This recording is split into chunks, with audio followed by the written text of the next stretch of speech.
Greetings, friends, and welcome to the woods. We had a little bit of a detour yesterday, but back on track now.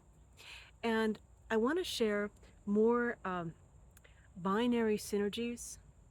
We talked about the seer and the manifester, and how the two can assist each other. How, when you partner with someone, you can each lean into your specialties and work with each other to make your reality what you want it to be, and to do it much faster and much easier. Now, the next synergy I want to talk about is the healer and the warrior. Now, all of these, the two that come together to assist each other, they can all be done within the same person. But it takes specialized skills. It takes working with it, trial and error, learning how to do each side from your perspective, from where you sit, to be able to pull it off. Again, it's easier if you work with someone. Now, the warrior and the healer, it's a natural combination. You see it all the time now with the friendships or marriages that develop between, say, the firefighter and the nurse, or the counselor and the policeman. Anyone who's in a healing profession, along with anyone who's a warrior, who's in the vocation of serving and protecting and using their strength to make everything work better, or to enforce our infrastructure and make sure that our infrastructure is working the way it's supposed to. Now, of course, as with every archetype, there are positives and negatives. You have the bullies who are warriors. That would be the low end of that particular archetype. You have the vampires who are healers. That would be the low end of that archetype, and you see that play out.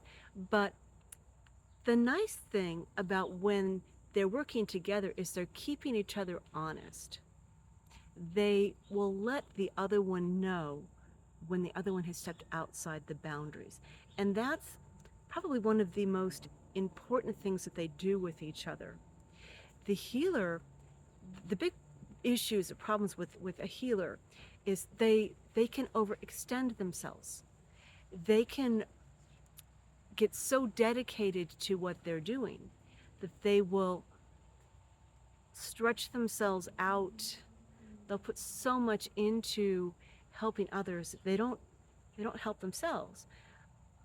You probably have noticed when you've gone for treatment that very often the lifestyles and the physicality of a healer is not ideal. They work long hours, they work under dire conditions, they overwork, and it's expected of them. There's a lot to do with our system that needs rebalancing, maybe just a complete overhaul, definitely a complete overhaul.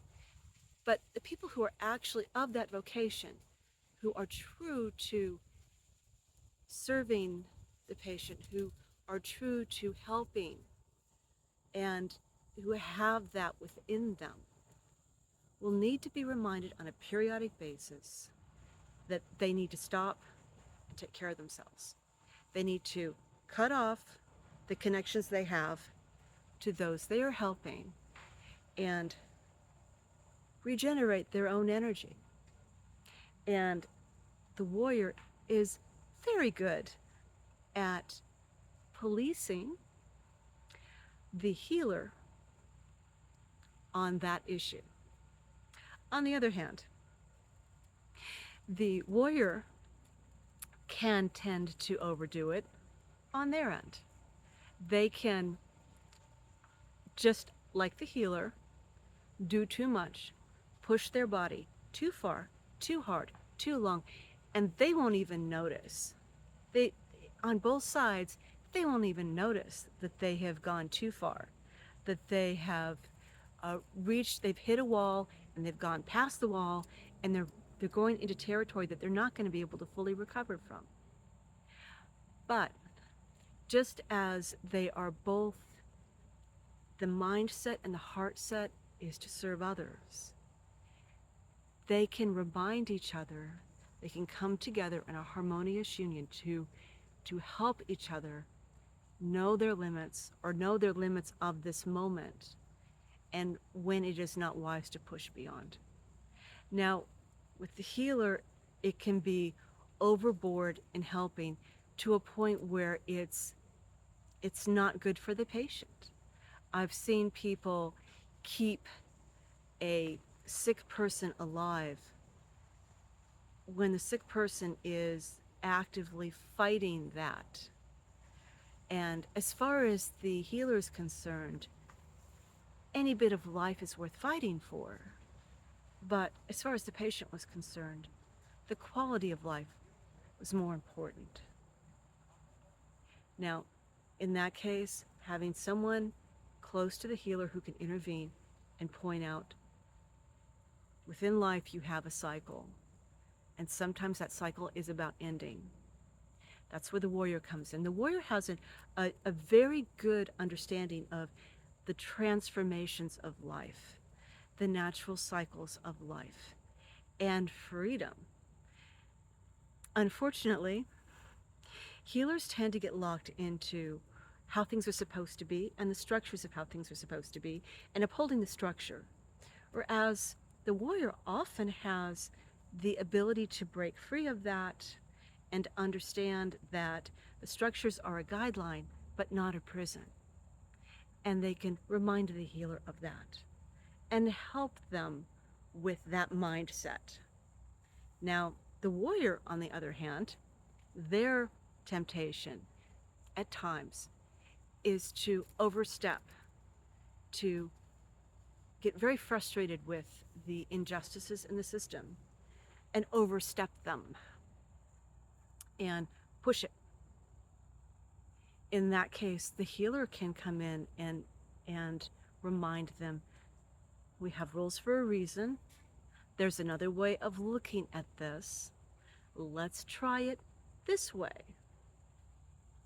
The two can naturally help each other. And of course, the healer needs the assistance of the warrior to bring their own vitality up. Warriors are very good at pulling vitality. And the warrior will occasionally need the healer for the injuries sustained in maintaining their physicality with the strength and the optimal performance that they wish to have. So, another natural relationship, natural partnership, the warrior and the healer. Thank you for spending time with me. Hope you have some food for thought. Please share your thoughts with me if you have a chance. And welcome to the woods.